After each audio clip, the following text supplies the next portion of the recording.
Everyone has anxiety, guys. Everyone has a little bit of anxiety when they have even just 10 people's eyes on them. It's totally normal.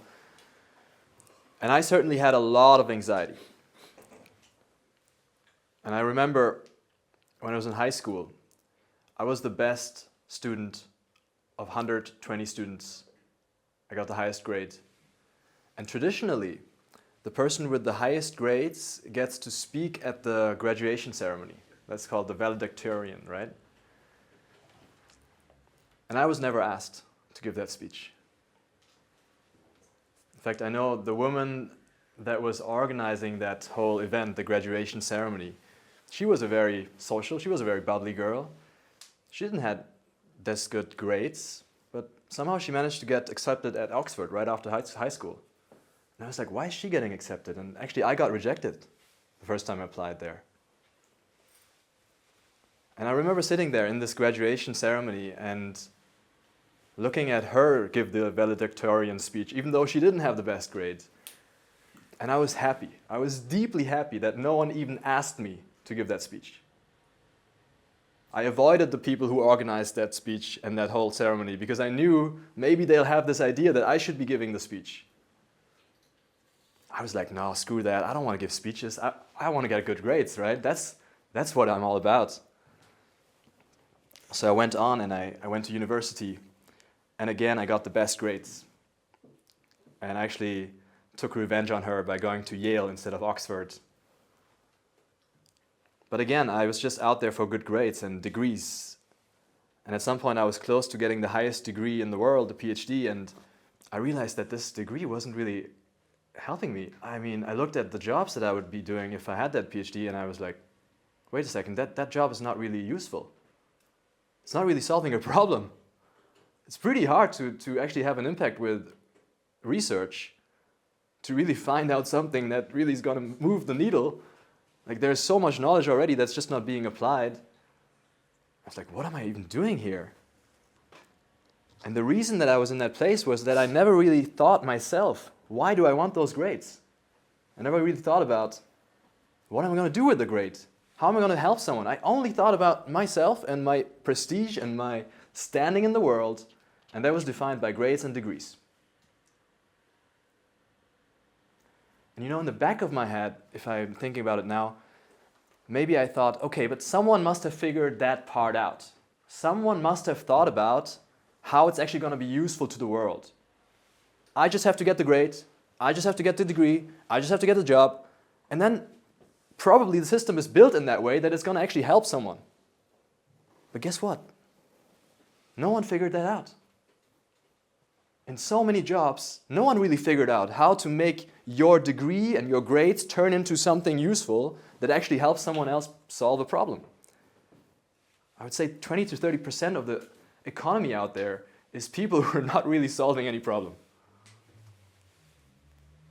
It takes a lot of courage to step out of that and just say, let me think for myself. How can I actually solve a problem? How can I actually help someone?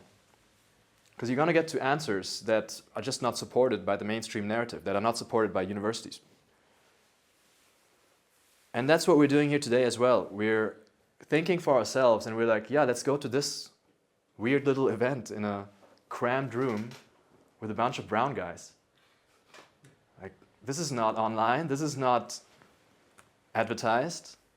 This is a very niche, very, very non-mainstream activity that we're doing here because we all thought for ourselves and we're like, yeah, this is what I need, not what the advertisement is putting up on my Instagram feed.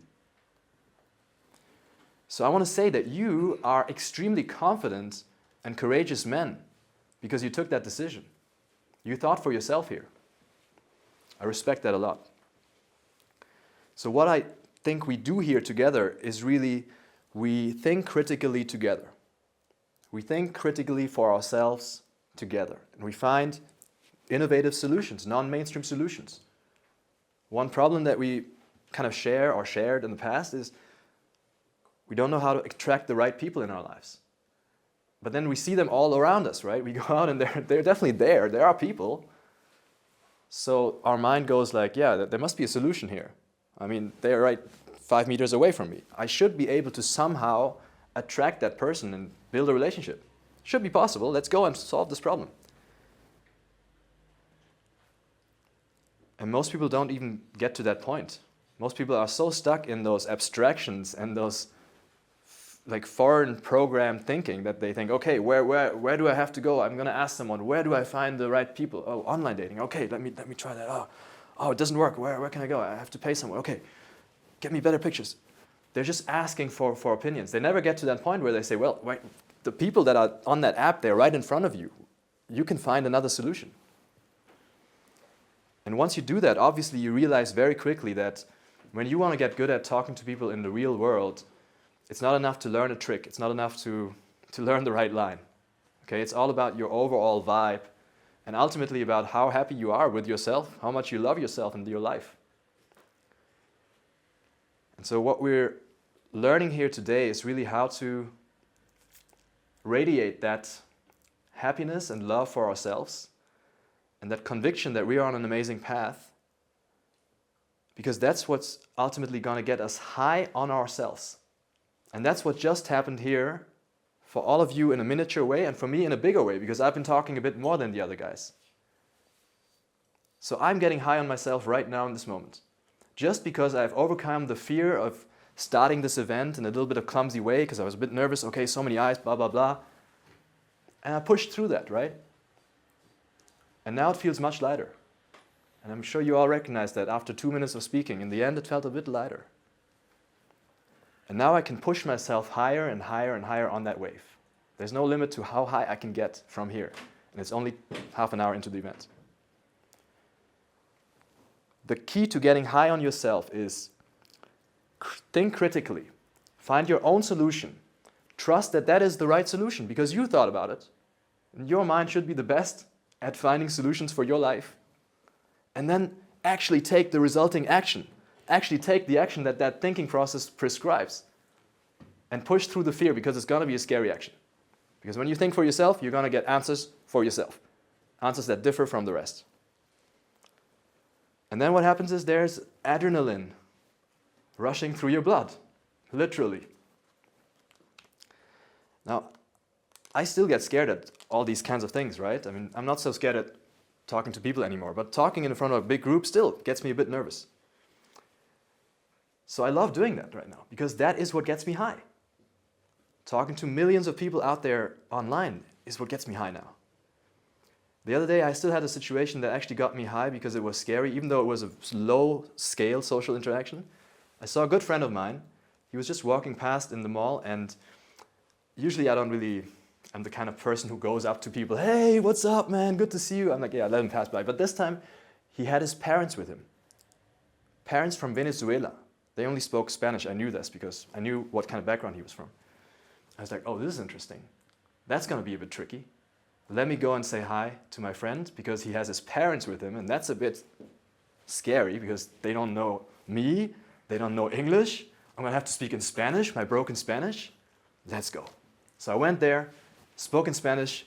I was nervous as fuck, but it was fun, and I got high off of that. Most never experience this, again, because they're not thinking for themselves, and they think, how to get high? Oh, drugs, of course. That's the regular solution, right? So they get drunk. That's the only way they can get high. Some others drown themselves in their career, and they get high on prestige and getting the next degree and the next degree. And I had a doctor on the line the other day, and he was a surgeon.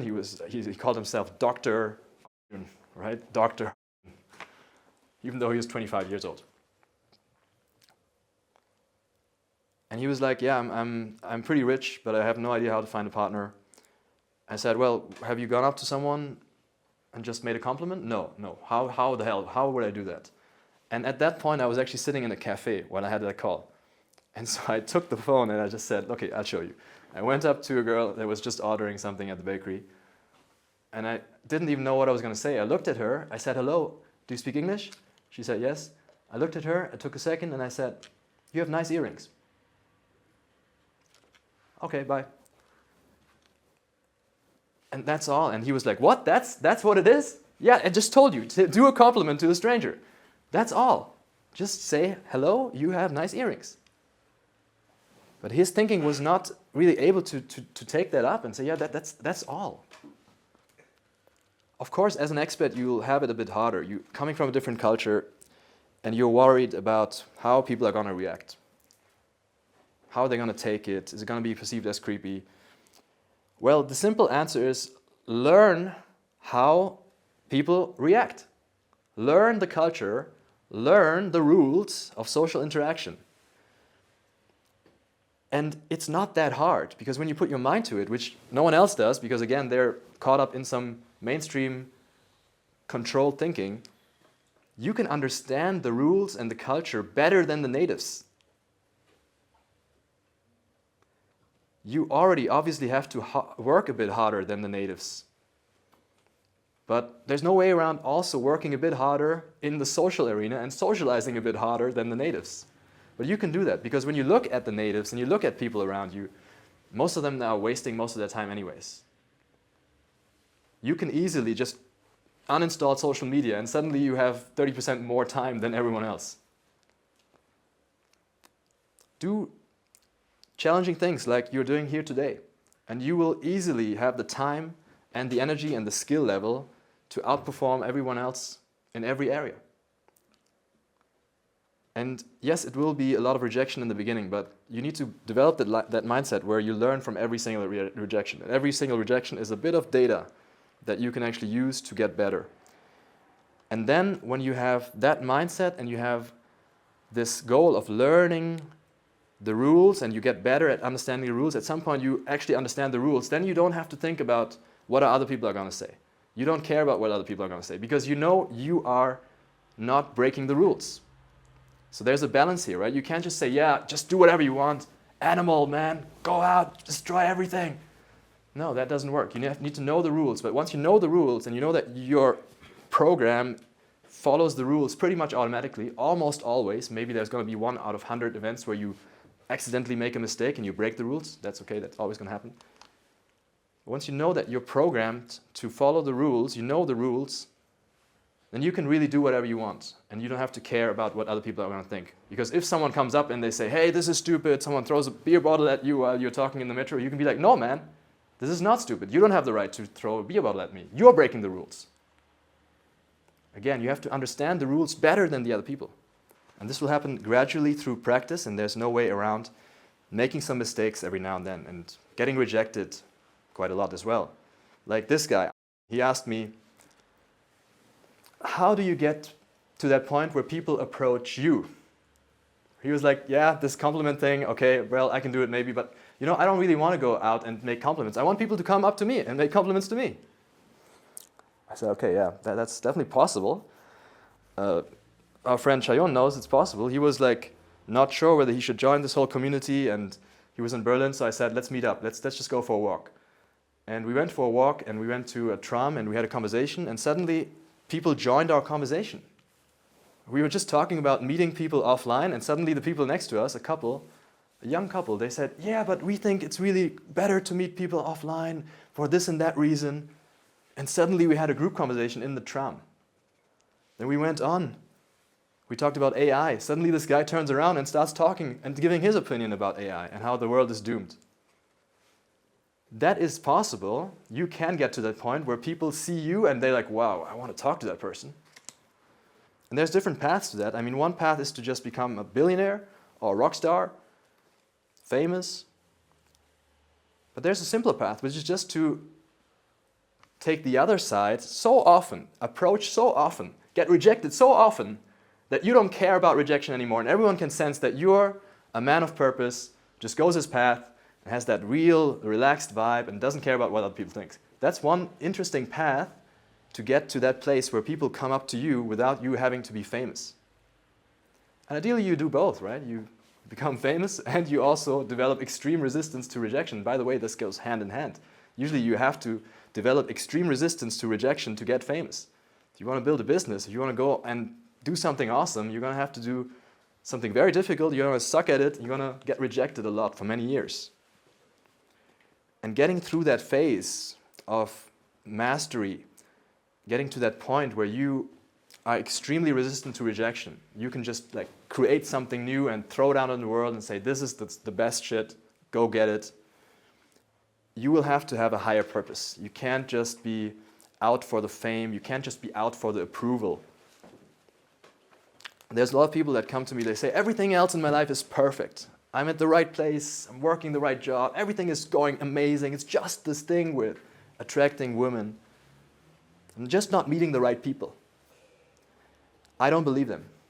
I think they're full of shit.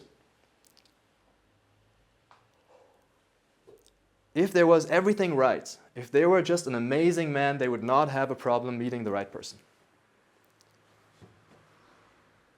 It's not that they're not meeting the right person. It's that there's something wrong with them, that they're not right. And it's not going to work either if you have that attitude. If you have that attitude where you say, everything is great about me, it's just I'm not finding the perfect. What kind of mission are you on in that case? What kind of adventure is your hero on? Your hero is on the adventure of getting the right woman, right? That's the main mission, because everything else is basically solved. If that's your main problem, well, that doesn't sound like a very heroic quest. That's not a quest that will actually attract that woman. You talk to the woman, she says, what's your purpose? You say, yeah, I wanna find someone like you. You.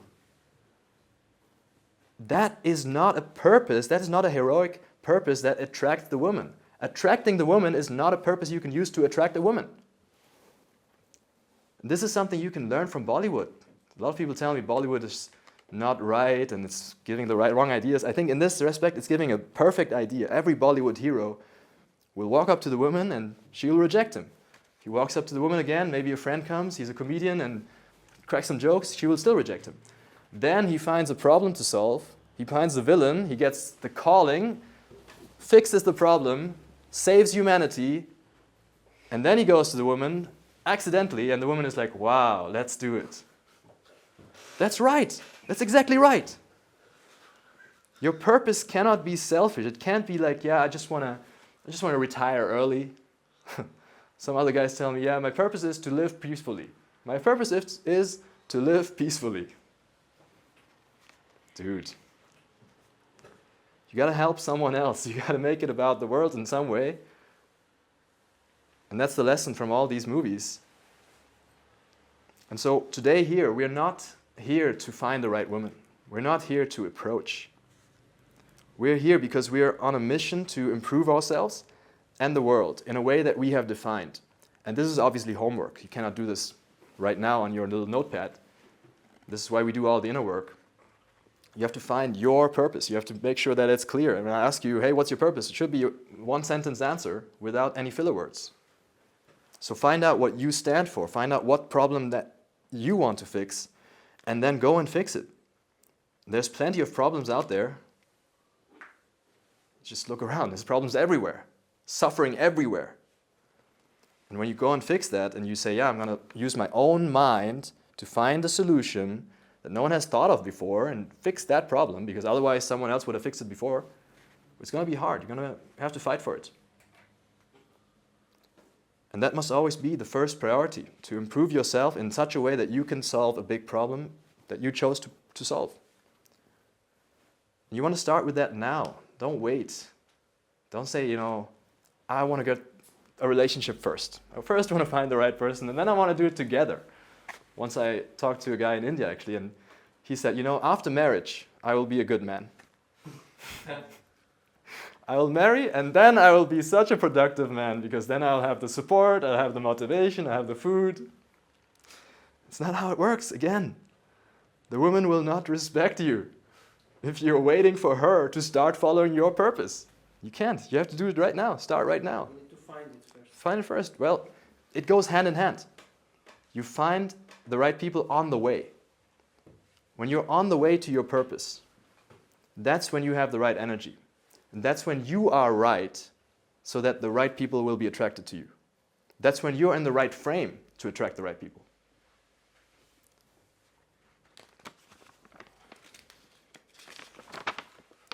So we'll go to lots of interesting places today. And if you have a purpose in your life, even just a rough purpose, even if your purpose is to just figure out your purpose, that can be a purpose, then you will be able to learn and extract and enjoy a lot of stuff from what you will experience today and connect it to your purpose. You'll be able to filter out all the irrelevant stuff in the museum that we'll visit. and find something that's like, wow, this is actually useful for me. You'll be able to talk to some of these guys here, and you'll be like talking to them about the stuff that's actually useful for you, and you're gonna find some nuggets in there because your mind is open to that and it's looking for that. Unconsciously, you are constantly looking for that. So you will find that something that serves your purpose. And so that way, on the way, when you are looking for interesting information, a woman will appear. New people will appear. And you can obviously talk to them, and you should. Whenever someone catches your eye, you just go up there and you say hello, because that's also part of our mission today. And you will even find interesting things from them about your purpose. You'll talk to them about lobster, and you'll talk to them about waterfalls, and you'll find interesting nuggets in those conversations that serve your purpose. And then they can see that you're a man of purpose, that you're on your way to somewhere, that you're not just running around in the streets hitting on girls. And that's how meeting people will become natural. That's how meeting people will become organic, automatic. And that's when people will come up to you and make the first step.